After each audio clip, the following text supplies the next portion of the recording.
Welcome to the EV charging infrastructure as a novel land use, zoning, parking practices, and building codes webinar. I'm Iowitz from ICF, and I will be covering the webinar content today.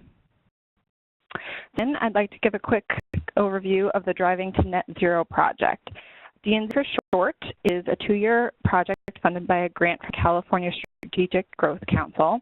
The primary objective is to deliberately and effectively increase the adoption of zero-emission vehicles, or ZEVs, in Santa Clara County. The county is approaching this objective through collaboration and analysis, focusing on the role of the county and municipal governments in the deployment of EV charging infrastructure. That focus on municipal involvement is one of the reasons why we're here today. This includes developing regional charging infrastructure siting plan that ICF is working on, reviewing the core elements of EV readiness, including permitting, codes, and land use, another reason why we are here today, and considering the adoption of EVs into fleets. At the end of this webinar, I encourage you to take a look at the DNZ website to learn more about the project and the resources listed on this slide. The website will include lots of resources, including the EV Best Practices Compendium, which covers a lot of the information that we'll talk about today. The EV Building and Zoning Code Evaluation and Recommendations, which goes into detail on the Santa Clara County Code and the code of 6 municipalities within the county and how they address electric vehicle charging and makes recommendations for potential improvements, and the Local Government EV Siting Toolkit and Reference Guide. The website is linked here in the slides and also spelled out the hyperlink at the bottom. And this slide provides some information on California's EV efforts. But first, I'd like to take us back for a moment and clarify a few terms that we're going to use today. I know some of you are going to be more familiar with electric vehicles than others. I'm going to use the term electric vehicles, or EV, to describe both all electric vehicles and hybrid electric vehicles, which can also run both on electricity and conventional fuels, such as gasoline. Or zero-emission vehicles are a broader category that can include hydrogen and other fuel types. Vehicle supply equipment, or EVSE, is the fueling infrastructure that's actually used to charge electric vehicles. And today you might hear me talk about some of the different kinds of EVSE, like level 2 or DC fast. Those are different for types that dictate the speed at which the vehicle is charged, and more information on those types can be found in some of the publications that I mentioned earlier. Slide. California clearly has ambitious goals for EV adoption, as you're probably aware. In 2012, Governor Jerry Brown's Executive Order B1612 set the goal of having 1.5 million ZEVs on the road by 2025. And research suggests that the state is really well on its way to reaching that goal by the specified deadline. As a matter of reference, in October 2017, there were nearly 340,000 ZEVs that had been sold in California. So at the end of January of this year, Governor Brown signed Executive Order B4818, which includes a new goal of 8 million ZEVs on the road by 2030. And this executive order actually also includes plans to support that goal financially. Santa Clara County plays a significant role in achieving these goals. The county is actually leading the region. As you can see by the graph, the number of vehicles on the road in the county has increased significantly since the year that electric vehicles came to market. And ICF actually estimates that there will be 250 EVs on the road in Santa Clara County by 2025, so the year of that first ZEV goal. Our goal today is to present information to you to support the deployment of electric vehicles and the charging infrastructure in your area, and specifically through building, zoning, and parking codes that require or incentivize charging infrastructure. Local government has an important role to play in the development of public and private EV charging infrastructure because of your authority over zoning, parking, signage, building codes, and permitting and inspection processes. We will cover all of those sort of general areas today except for permitting and inspection, which will actually be covered in a separate webinar. So you to walk away with the idea of the certain considerations that you can keep in mind for the topics listed here and the resources that your municipality can use to pursue the issue further. You can consider this information that we present today through the lens of your municipality, but we'll also provide you with some examples to help demonstrate best practices. So governments have the authority to regulate and approve new development projects. You can use that authority to ensure that there's adequate charging infrastructure available in your communities. There's actually no one right way to create charging opportunities. It's really can be a mixed bag, but taking action at this point can set a precedent and be a good baseline to expand upon. Most efforts that we're pursuing these days fall into two buckets: requirements and incentives. There are a number of mechanisms which local governments can require or encourage charging, the most common being pre-wiring, which is when builders run electrical conduit that can power charging equipment to locations where vehicles will be parked. There are no actual chargers installed when you're doing pre-wiring, so pre-wiring doesn't in and of itself create any new charging opportunities, but it does dramatically reduce the cost of installing chargers in the future, which we'll talk a little bit about later. And local governments can, of course, go a little one step further and require charging infrastructure to actually be installed. Can take a softer approach and offer incentives or adopt policies that will encourage chargers. It's important to keep in mind that those incentives don't actually always have to be financial, and I'll give some examples of that later. I'm going to talk about efforts in 4 different categories. You can see on this slide. None of these efforts are mutually exclusive, and all of them can help lead to infrastructure development in your community. So the first, in pink at the top here, is incorporating charging considerations into your general planning efforts, and that can include both regional coordination and local planning, and the two kind of go hand in hand. The second is building codes in yellow, using CalGreen, which is the state Green Building Standards Code, as a starting point to integrate charging into building codes. Zoning, so we'll talk about changing your zoning codes to enable charging infrastructure installations in key areas in your municipality. And lastly, on this side, we're going to talk about making sure your accompanying parking codes allow for the ease of use of those parking spots for EV drivers, including any ADA accessibility requirements. Where possible, as I said, I'll provide some examples of municipalities that have had success in these different areas, and the slides are available for further information. For case studies, codes, standards, and guidelines for this presentation can be found in the Best Practices Compendium and the EV Building and Zoning Code Evaluation and Recommendations document on the DNZ website that I mentioned earlier. We'll hop right into general plans. It's important to keep electric vehicles front of mind during all of your planning efforts. That's both on the regional and the local level. You know your cities don't exist in isolation, so any regional efforts are key. Santa Clara County is lucky to have multiple agencies engaged in the deployment of charging infrastructure for EVs. But there's a lot that city governments and local agencies within the county can do to coordinate. The Driving to Net Zero project is actually towards this goal, especially through the stakeholder group that's been developed. But it's important to keep up these efforts even after the project winds down to be able to capitalize on opportunities in the region. There are funding programs available, and that would include funding out of the Air Pollution Control Districts, Electrify America, and others, and planning efforts underway that can use those programs to support charging infrastructure in the county. And to the extent practical, those efforts should really be done at the regional level and on a formal level. Regional efforts will then feed into local planning and vice versa, as I mentioned. And one of the challenges to date has really been aligning the two. In California, land use planning and decisions are made by local jurisdictions, but the regional agencies, such as the Bay Area Air Quality Management District, is responsible for long-term planning, which can include electric vehicles. So it's important to align those two efforts, and specifically so that regional actions can help guide infrastructure investments through some of the programs that I mentioned earlier without encroaching on some of the local land use considerations that are going on in your different communities. So we'll kind of talk about that back and forth today. From a driver perspective, regional collaboration allows for consistency and standardization, which really reduces confusion over signage or enforcement in different communities if drivers are seeing the same thing across the board.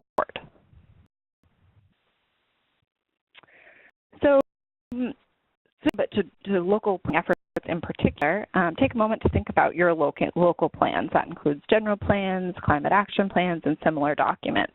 The goal here is really to get electric vehicles into the mix whenever and wherever we can.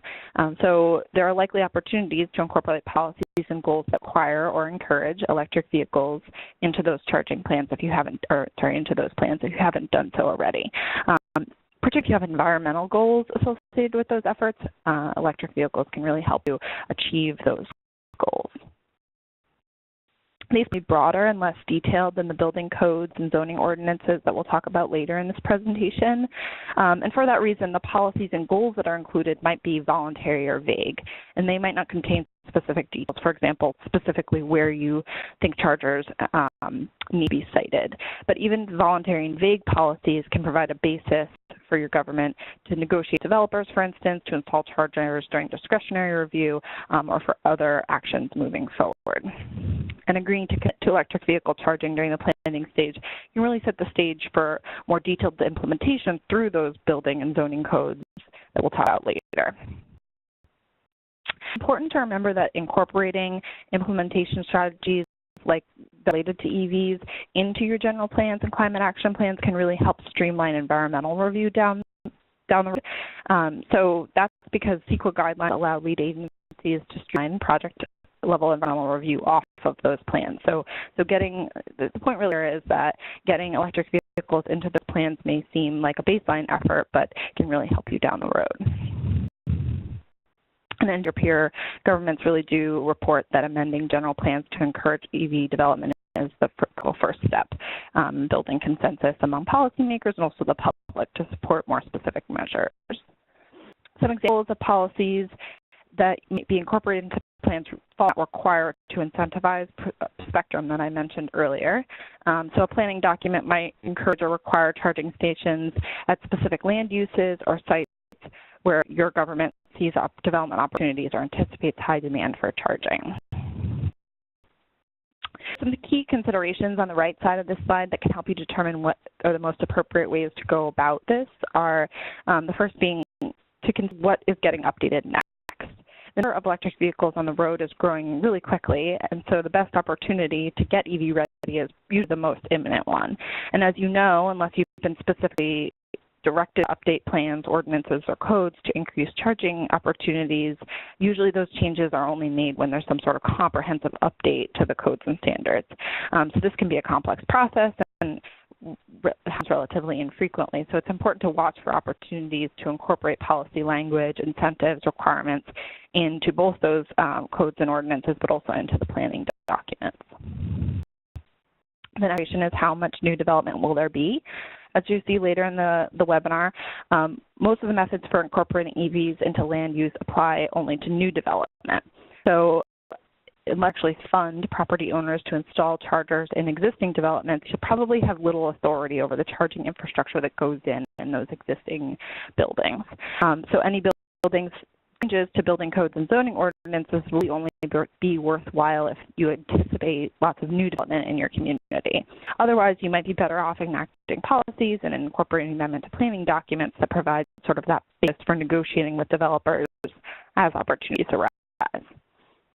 The last consideration is whether there are high priority charging locations in your community. And high priority locations can really vary depending on any work that you've done to identify places where people are most likely to charge within a community. So one of the key considerations there is to look at how long a driver is going to be at a location. So a shopping center where they may go for an hour or two or three might be a better option for a level 2 or a slower charger than, say, a gas station. A gas station might be a better opportunity for a DC charger. But you can do work in your community to really analyze those places that are going to have more opportunity for electric vehicle charging. Once you've identified whether you do have high priority charging locations within your region, a zoning ordinance may actually be the best mechanism to create charging infrastructure at those locations. So maybe not a plan update in that case. If you decide that a certain things center, certain type of shopping center is going to be a really key area for level 2 charging, then it might be best to look at the zoning codes for that kind of location. So some examples of cities that have had success with incorporating charging into local planning efforts, specifically through their climate action plans, include the ones on this slide. So the city of Cupertino has integrated EV readiness recommendations into its local planning efforts. For instance, their 2015 climate action plan outlines goals and actions specific to EVs, and that includes incorporating EVs into the fleets, providing fueling infrastructure for fleets and the public, exploring additional building and zoning code revisions, that charger installation, and working with regional agencies to develop tools and tech support. That's that idea of that regional coordination that we talked about later. Sunnyvale Climate Action Plan, adopted in 2014, which is also in the process of being updated, includes a few municipal action items related to electric vehicles and infrastructure, including designating preferred parking stalls in all public and private parking lots, securing funding to install EV charging stations in those lots, requiring sufficient electrical service in parking lots of new residential developments to support EV charging. And lastly, the City of View 2015 Climate Protection Roadmap identifies the need to increase the number of electric vehicle parking spaces and implement requirements for charging specific multifamily developments. So from the planning into specifically building codes set standards for new construction, and they're the most common way to require pre-wiring or charging. So this slide sort of sets out the baseline, which is CalGreen mandatory requirements, up to some of the more effective ways that you can incorporate electric vehicles into your building codes. One of the things to keep in mind here when deciding how far to kind of go with some of these requirements is any issues that have come up in your community. Those issues might be related to equity, environmental justice, that sort of thing. So looking at these possibilities within the frame of reference of your community is really important. So like I said, the CalGreen mandatory requirements, which are effective January 1st, 2017, requires that all new developments include pre-wiring for level 2 chargers. And we'll talk about that more in the next slide. And to step up the stairs here, local governments can take additional action to exceed mandatory requirements for CalGreen by implementing the voluntary requirements, which CalGreen actually also sets out for you. Governments can go beyond CalGreen altogether to implement additional requirements specifically at existing developments, that sort of issue that we talked about earlier. So diving a little deeper into the mandatory level 2 pre-wiring requirements of CalGreen, the 2016 Green Building Standards Codes requires that all developments include pre-wiring for level 2 chargers. So all local governments in California, by virtue of the state building code, have pre-wiring requirements in place. And I want to take a step back here. Within the context of mandatory CalGreen requirements, pre-wiring means setting up the race to accommodate branch circuit for charging at a specific location. It does not actually include the installation of a branch circuit. We'll talk about that under the voluntary requirements.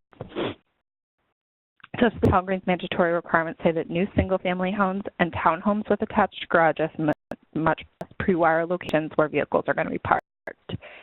Moving from left to right here, multifamily developments with 17 or more units must pre-wire at least 3% of total parking spaces. And residential developments, pre-wiring is required for a portion of the total parking spaces, which you see in this table, and it goes up as the number of parking spaces increases up to a 6% of the total number of spaces. Action to actually exceed the mandatory requirements of CalGreen by implementing the voluntary requirements. These requirements make pre-wiring for a greater portion of spaces, require that you go a little bit further as far as pre-wiring goes, or actually require that you install chargers instead of just pre-wiring. CalGreen breaks these down into Tier 1 and Tier 2, and to adopt these, your city incorporates all part of one of the tiers into an ordinance that amends the local municipal code. And the rest of Tier 1 and Tier 2 includes mandatory pre-wiring requirement Plus, it increases the number of parking spaces for EV charging at multi-unit dwellings up to 5%. So you remember from the previous slide, we were at 3% for the mandatory. And 1- and 2-family dwellings and townhouses with attached garages, the voluntary tiers require a dedicated 208 or 240-volt branch circuit to be installed within the raceway that's already required under the mandatory measures of CalGreen. So we talked about before how the mandatory requirements just require that raceway, and now we're actually, the voluntary requirements actually call for the actual branch circuit to be installed.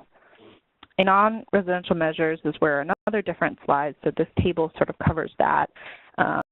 We talk about the 6% of total required charging spaces for mandatory, or for the mandatory requirements.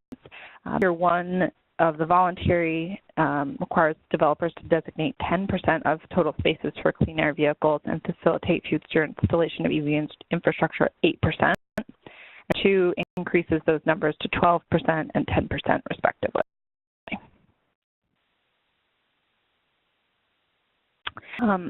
So moving along to how you can exceed CalGreen to sort of address some of the other issues in your municipalities, one being existing developments. As I mentioned before, because electrical upgrades necessary to add charging at existing developments are often cost prohibitive, requirements and ordinances on existing developments really aren't addressed as often. However, you may consider addressing those existing developments, particularly if you don't anticipate much new development going forward. One way to target existing developments is to include major renovations into your local building code ordinances. So to mirror some of the requirements for new buildings, existing rebuilds. We'll talk about one city that did that later. I did want to point out that the Santa Clara County Code, which applies to any non-incorporated parts of Santa Clara County, requires providing for rebuilds of existing single and 2-family homes. So any of those single-family home requirements that you saw on the mandatory slide earlier actually apply to rebuilds as well for the county code. However, in general, the most effective way for local governments to address existing development is to provide financial incentives, and that may be providing the incentives themselves or just education and outreach about the incentives, building owners to reduce the cost of EV charging and equipment installation. So examples of cities and counties that have built on that floor that Cal sets and are innovating to address some of the local concerns and fulfilling local policy goals. There's the City and County of San Francisco. They recently approved an ordinance that establishes requirements for installation of electric vehicle charging at new buildings or buildings undergoing major renovations. So in January 2018, or as of January 2018, the ordinance requires new residential, commercial, and municipal buildings to meet the requirements listed here. So electrical capacity and raceway infrastructure to facilitate future installation at 100% of off-street parking spaces for passenger vehicles and trucks, and full circuit EV chargers at 10% of parking spaces. That includes the listed raceway, sufficient electrical service panel capacity, overcurrent protection devices, wires, and the termination point like the receptacle. That the buildings install sufficient electrical infrastructure to simultaneously charge 20% at 20% of parking spaces. As I mentioned earlier, this ordinance actually covers not only new buildings, but any major renovations of buildings that are 25,000 square feet or larger. One thing that I wanted to point out is that part of the legislation process in San Francisco, they did a study on the costs associated with EV charging infrastructure, and they found that the cost to install complete or nearly complete electric circuits as a retrofit for electric vehicle charging is up to 4 times more expensive than actually doing it as part of new construction. So that's why these kinds of requirements on new construction are really important. They can save money and effort down the road. Another example is the City of Palo Alto. In October 2016, the city passed the EVSE building policy, which is similar to San Francisco's but a little less stringent. So while not all parking spaces are required to be pre-wired, the ordinance does require that a minimum percentage of the spaces EVSE installed. So all new buildings in Palo Alto must meet the requirements that are listed on this slide, and they sort of vary between single family and multifamily. And multifamily would include different requirements for resident parking and guest parking, and then hotels and other non-hotel residential parking.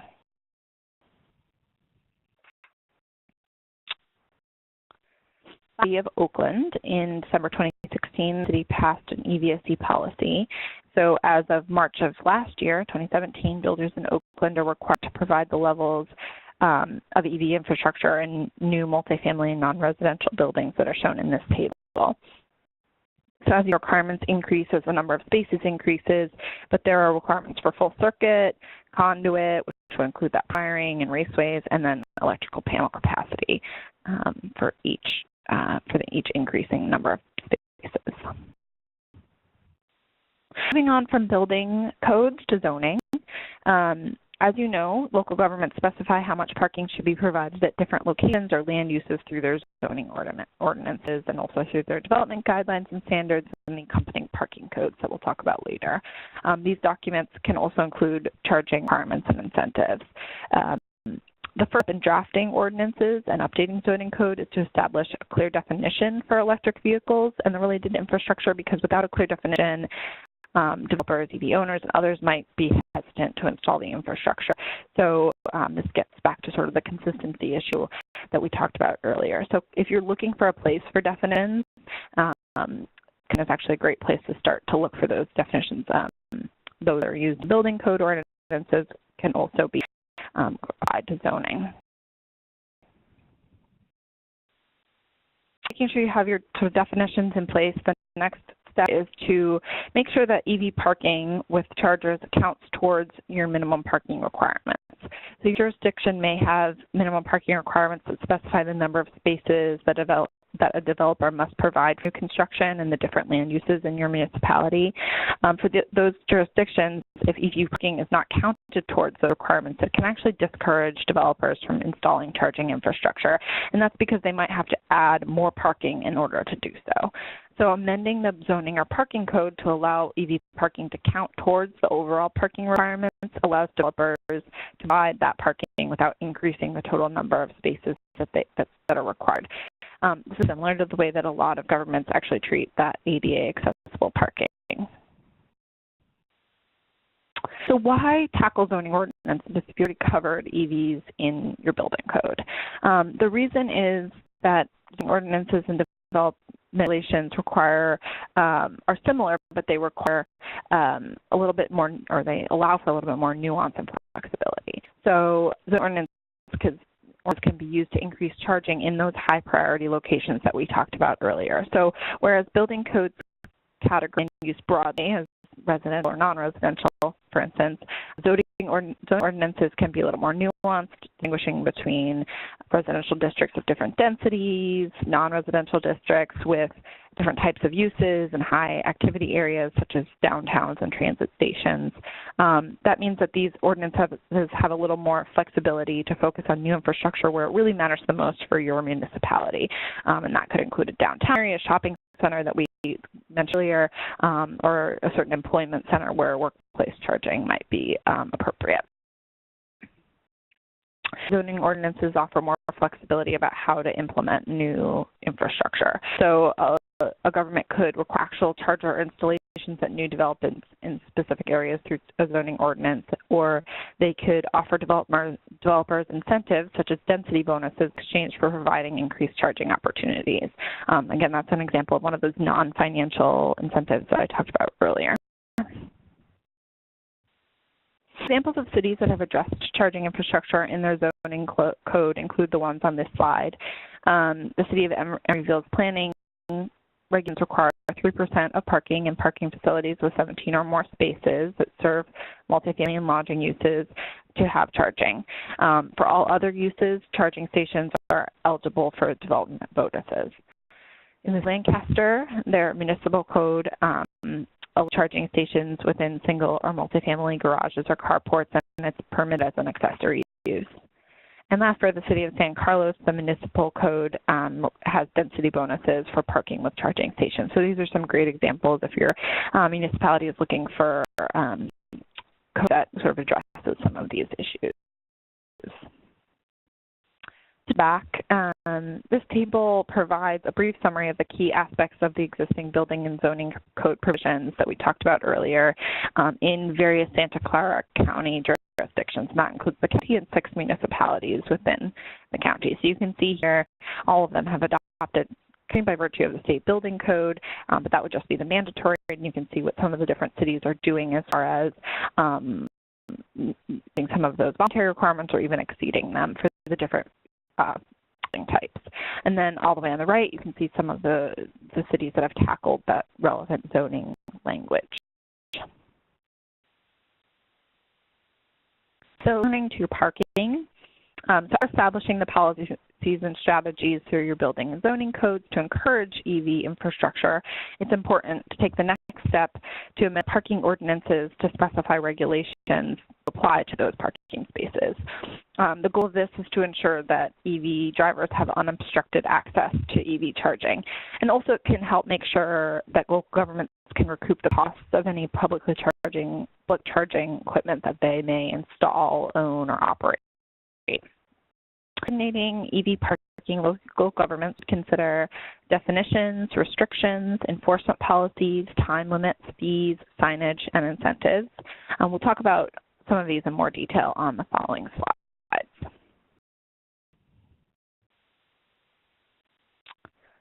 So extra design criteria will help ensure that your chargers are easy to find, easy for drivers to use, and meet the needs of the driver, particularly in the case of public charging stations. The guidelines can really vary based on the location. For example, just guideline for a parking lot might be very different than a conventional fueling station, but all generally consider accessibility, so the amount of space that's needed to access the equipment, safety, equipment protection, and signage. Governments will actually, as I said, need to set up multiple sets of guidelines for different parking scenarios. They can vary depending on the configuration of the parking and the context in which the parking is located. But at a minimum, design guidelines should address the minimum dimensions of EV parking space, the parking configurations, including the guidance on whether it's preferable to locate chargers in perpendicular, parallel, or angled parking spaces, and the location of wheel stops, guard posts, and signage. The technical standards that apply to electric vehicle charging stations, regulatory signage and signs directing drivers to EV parking, area lighting, clearances, including minimum clearances around the charger so you can access the controls, as well as on the adjacent walkways for pedestrian access. You don't want pedestrians tripping over the cords, for instance. Location relative to other spaces and adjacent land uses, as well as the electrical infrastructure, which is really important, and additional considerations that apply to the overlay zones, such as flood control zones. Diving a little deeper on some of the requirements that you can include in your parking code, we'll tackle time limits and restrictions. So internal combustion engines or gasoline vehicles are usually the most common cause of obstructing access to charging spaces, but really there can also be issues with EVs themselves being left in parking spaces long after they're done charging. So it's important for drivers to unplug and move their car as soon as possible away from the charger so that other EVs can get in and charge up as they need to. And so one way of doing this is actually to specify a time limit for charging in your parking codes and ordinances. Best practice is to restrict EV use or the charging space use to EVs that are actually plugged in and actively charging to ensure it's available for other drivers who need it. So an example of this is the Santa Clara County Code, which includes language that says that no person should park a non-electric vehicle at a charging station. So that kind of is the first item here.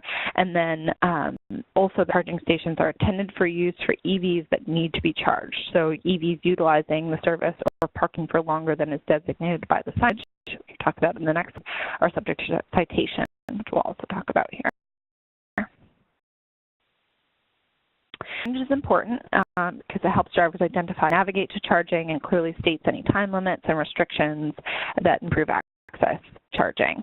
Signage can also increase the visibility of a station that can educate non-EV drivers about the availability of charging infrastructure to sort of get over that range anxiety that we hear about. And lastly, it can help your municipality sort of show support of EVs. If the signage is out there, then people can see and sort of see what going to improve the deployment of EVs in the area. So as of October 2017, California gives jurisdictions the authority by ordinance or resolution to designate stalls or spaces in off-street parking or on-street parking for the exclusive use of or purpose of charging. And the California Vehicle Code requires that off-street EV charging spots be properly identified with signage. So keeping those two things in mind, the California Manual on Uniform Traffic Control Devices creates consistent standards for signage on public roads and includes lots of different signs and markings to designate spaces for EV chargers, which you see on the right side of this slide. On the left are the general service signs that indicate the location of chargers, and these can be combined, the blue sign here, can be combined with directional arrows to actually guide people to the chargers. On the bottom are parking signs that designate some of those restrictions on time limits and any towing or fines that might be in place, which we'll talk about in a bit. And on the top right are pavement markings that can use to designate restrictions on charging spaces. These aren't a comprehensive view of some of the signage available, but just some examples. And that's actually required, but we suggest that they be used wherever they're applicable. That improves that consistency for drivers that are looking for chargers. So talking a little bit more about enforcement, which we've mentioned, of course, important to sort of define how restrictions and time limits will be enforced, because without that policy, there's really no incentive for someone to follow the restrictions. So with codes and ordinances, a municipality can specify towing of vehicles in violation or restriction of the restriction or impose a fine. So examples of those, the Washington State has a penalty of $124 for that's charged for cars that are parked in a charging station when they're not actually connected to the station. So that would include both EVs and non-EVs. And in Boulder, Colorado, there's a penalty of $50 for violators who park non-EVs at electric vehicle charging station. Another example is the county code in Santa Clara says that non-EVs parked in stations will receive citations or may be towed. Away from citations into kind of a different kind of fee or charge. As imposing fees on EV charging, so a fee that somebody has to pay to park there and charge up their vehicle, can help the municipality recover costs associated with providing charging services to the public. So site hosts often need to recoup those costs of installing, maintaining, and operating charges. They also wish to price charging strategically to encourage that turnover that we talked about earlier, and making sure that the chargers are available to those that need them the most. So there are a few different ways to structure fees. The first is an access fee, which is associated with actually gaining access to the station, no matter how long you stay there. It's essentially a flat rate that is charged at ending the session or connecting to the charging station. This has a station or time-based fee, which is the fee that's associated with the length of time that a connection is established with the station, irrespective of whether the vehicle is actually done charging or not. And it's usually about $1 to $2 an hour, but that can vary based on whether the charge is level 2 or it's DC fast. In the case of DC fast, you might see that the times are based on a per minute fee. If the vehicle was connected to the charging station, that fee would apply. The last is an energy fee, which is a fee associated with the amount of energy consumed by the connected vehicle. So this is based on a per kilowatt hour flat rate and applies to when the vehicle is actually receiving a charge. And you can actually put a multiple on this cost that can be applied to recover any operational costs associated with operating the infrastructure. Keep in mind is that some jurisdictions have implemented graduated pricing schedules that increase as time goes on. So if you're trying to increase vehicle turnover, so there's greater availability of charging, these types of fees actually increase after a certain period of time. So you may increase the fee after an hour or two of parking at a low rate.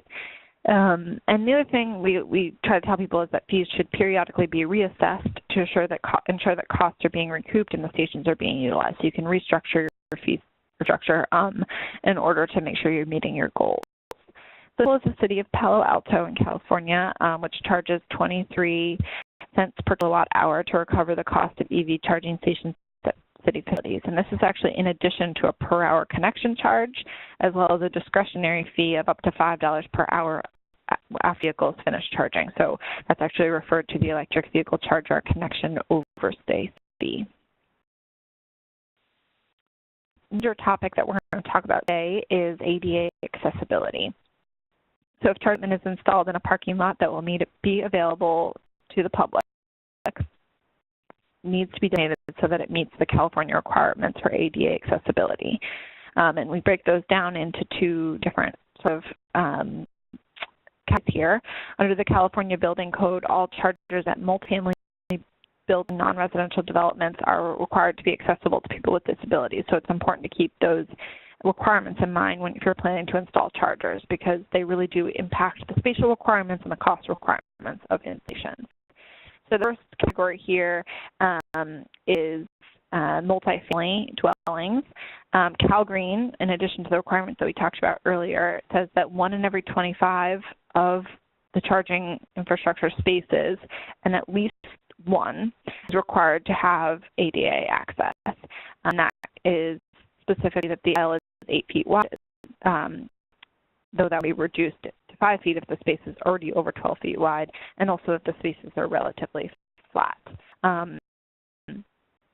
The first new tier for all of these requirements, construction has to be accessible and significantly wider than the typical parking space. This means that property owners may just sacrifice multiple regular parking spaces in order to build that first space.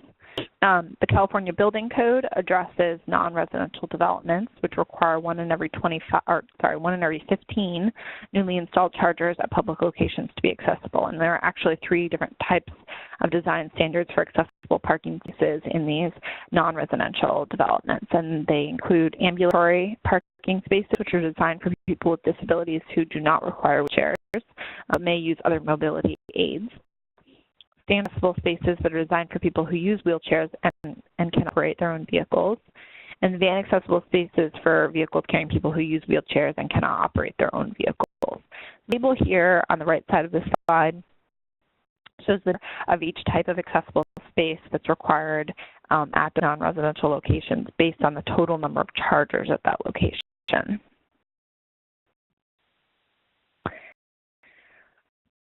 Several possible configurations for electric vehicle charging stations that are accessible, depending on where they're sited and who they'll be used by. The figures that I'll show today are just some example configurations for ADA-compliant public access charging stations. So this is an accessible and an accessible station, accessible station or charger space. And the last is the on-street configuration. It's important to note that the California Building Code actually doesn't regulate EV charging in the public right-of-way. So these on-street parking spaces are not required to be ADA accessible. However, it's still required under the federal ADA.